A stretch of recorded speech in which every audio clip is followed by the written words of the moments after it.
So today we're going to talk about the Panda Warmer, also known as the Draft Warmer as well. They're two different beds, but very, very similar. First, we're going to start with the back of the bed. Now on the back of the bed, we have our air and oxygen tanks. They're connected to the system with a tank key hanging from the bed. So we want to put the tanks on, open the valves. We have our power cord that connects into the wall. And then we also have a master power switch.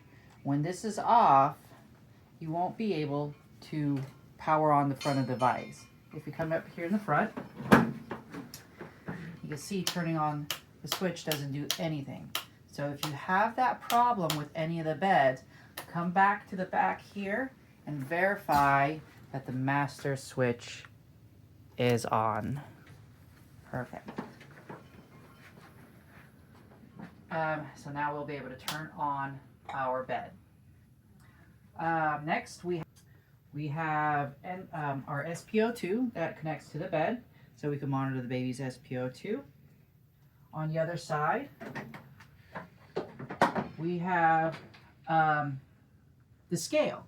So the bed has a scale, so we don't even have to remove the baby to put them on a scale, so we don't less bothering. And then we also have a temperature probe that will connect into this port of the bed. I'll get to that in a little bit. So we have our device. It has now just been turned on. So we're going to emit the baby. And what is this going to do is ask us to initiate the heater. So we will just hit the up arrow and that will start the heater power to 100%. We can even turn it down if we need to.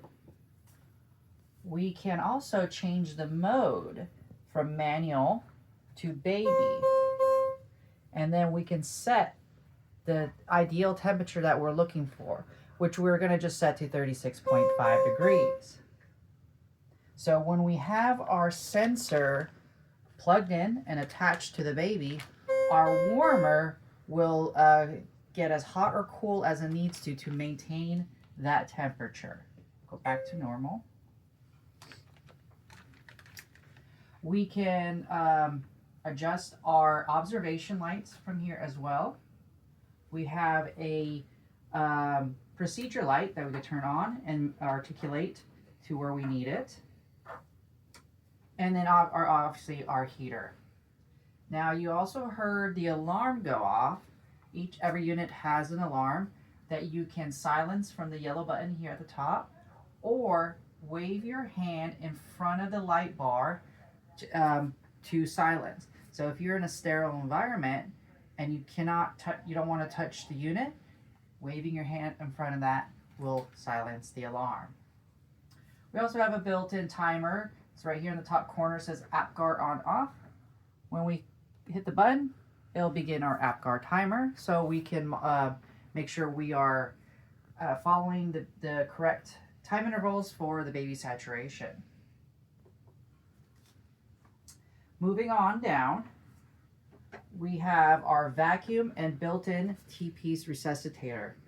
We'll start with the vacuum. I mentioned the built-in compressor and vacuum tank at the bottom. Well, to control it, we'll flip the switch up and titrate our pressure by this knob. And we're going to just set our vacuum pressure anywhere between 80 and 100 millimeters of mercury. Next is our T-piece resuscitator. Now this is just like the NeoPuff unit. That's a standalone unit that we're all familiar with. So we'll start with turning on the device. And on the right side of the unit, well, facing the camera, so left side, we have our free flow oxygen, which we control from this knob. So we have 0 to 15 liters a minute, and the port, typically nasal cannula or maybe the ambu bag. This is just for free flow oxygen.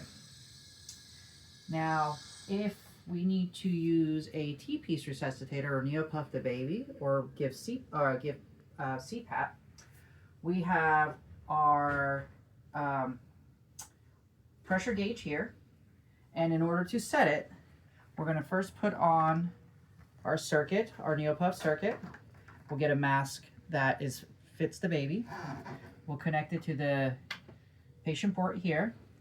We'll set our flow to 10 liters a minute.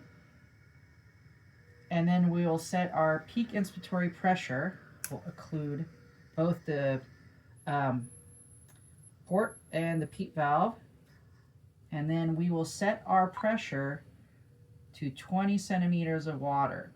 Now we do have a safety valve that won't let us go past 30 on accident. You have to push it in and turn some more to get anywhere past 30 centimeters of water. So we'll go to 20, which is our pressure.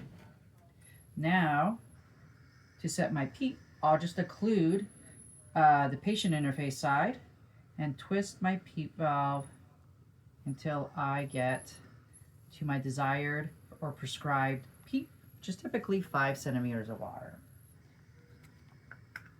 And then we can titrate our FiO2 from the middle knob all the way from 21 to 100%. Now last, on the front of this device, we have two valves. One says O2, one says air. If our tank valves were open, it would register how much PSI is left in the tank. So that's how we'll know if we have good tanks or not, or if our valves are open or closed. Now let's talk about the bed. So I mentioned the scale already. So the bed, all these beds have scale, so we don't have to lift the baby and move them to weigh the baby. Also, the beds have a hole underneath them for the X-ray cassette. Put the X-ray cassette here, slide it under, and do the X-ray. So we don't even have to lift the baby to slide the cassette underneath it. So that's a really nice feature. The beds can tilt, so if for any reason, if we need to put the baby's head down or feet down, we can tilt the bed, possibly like in a Trendelenburg position. We have a little level here, so to know if it's straight or not. Always remember to make sure the bed is level during resuscitation. And last, we have our compartment on the bottom. Some have 2 drawers, some have 1.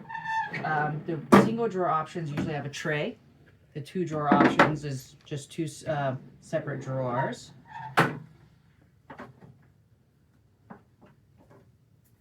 And I mentioned the giraffe bed. The difference between the Panda bed and the giraffe bed is the bed itself, the mattress, articulates or swings kind of in a rotating manner, so you can maneuver the baby without picking it up. The Panda ones do not do that as well. But other than that, the beds function the same. And that is the Panda / Giraffe Warmer.